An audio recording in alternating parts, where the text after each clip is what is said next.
नमस्कार। सासाराम नगर निगम अक्सर भ्रष्टाचार के कारण चर्चा में बना रहता है और कई इस तरह के भ्रष्टाचार सामने आए जिस भ्रष्टाचार ने सासाराम को एक तरह से दीमक की तरह खा गया। भ्रष्टाचार जो उजागर हुए और जिस तरह से उस भ्रष्टाचार में राशि की लूट मची,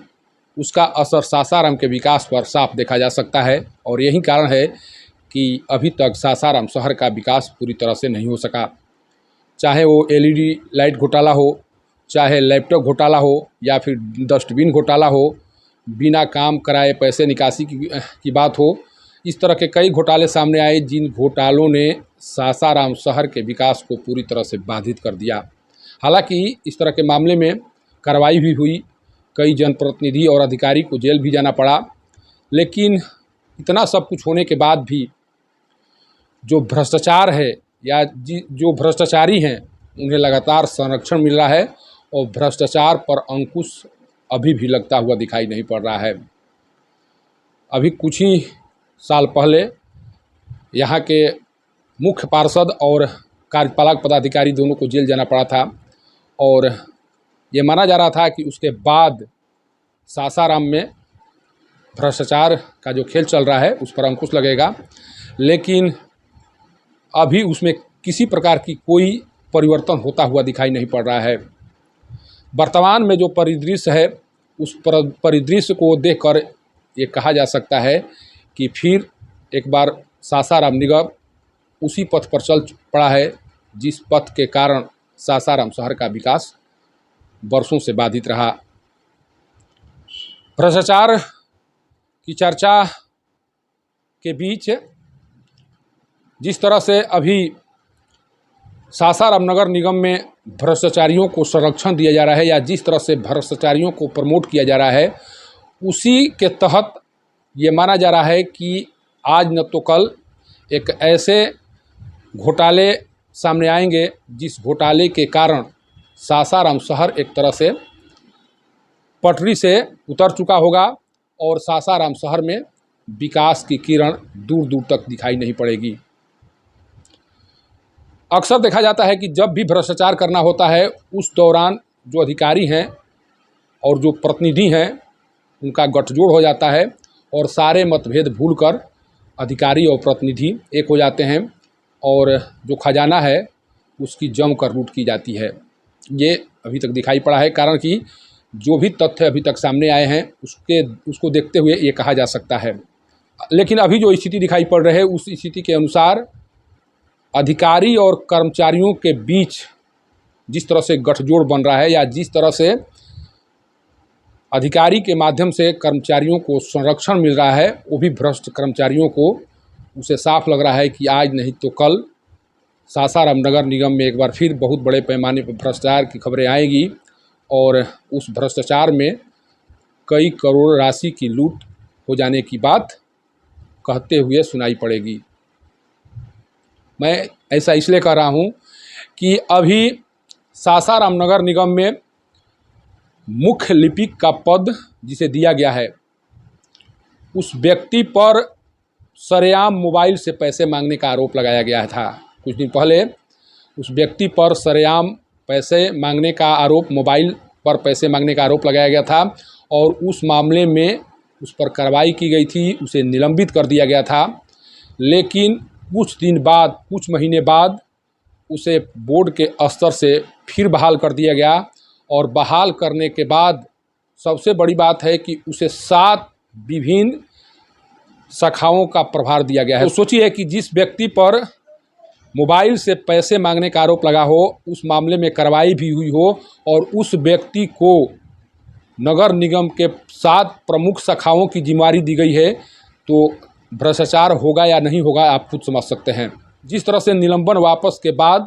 उसे सासाराम नगर निगम का प्रमुख लिपिक बनाया गया और जिस तरह से उसके पास 7 शाखाओं का प्रभार दिया गया, ये बताने के लिए काफ़ी है कि किस तरह से एक बार फिर सासाराम नगर निगम भ्रष्टाचार की राह पर चल पड़ा है। ओम कुमार जो मुख्य लिपिक हुआ करते थे, उनको सासाराम के नगर आयुक्त केवल इसलिए निलंबित कर दिए कारण कि उनके निर्देश का पालन ओम कुमार के द्वारा नहीं किया गया था और इस निर्देश पालन नहीं करने का खामियाजा ओम कुमार को भुगतना पड़ा और उन्हें निलंबित करके उनका सारा जो कार्यभार है वो पप्पू कुमार को दे दिया गया और पप्पू कुमार अभी मुख्य लिपिक के तौर पर काम कर रहे हैं और उनको 7 शाखाओं का प्रभार दिया गया है। सोचिए कि जिस व्यक्ति पर मोबाइल से पैसा मांगने का आरोप लगा हो, जिस व्यक्ति पर कार्रवाई की गई हो, उस व्यक्ति को सासाराम नगर निगम का महत्वपूर्ण प्रभार देना ये कहाँ तक सही है। क्या नगर आयुक्त ये बताने की कोशिश करेंगे कि प्रत्येक मामले में विभाग से गाइडलाइन मांगने वाले नगर आयुक्त जब पप्पू कुमार को प्रधान लिपिक बनाने की बात कर रहे थे या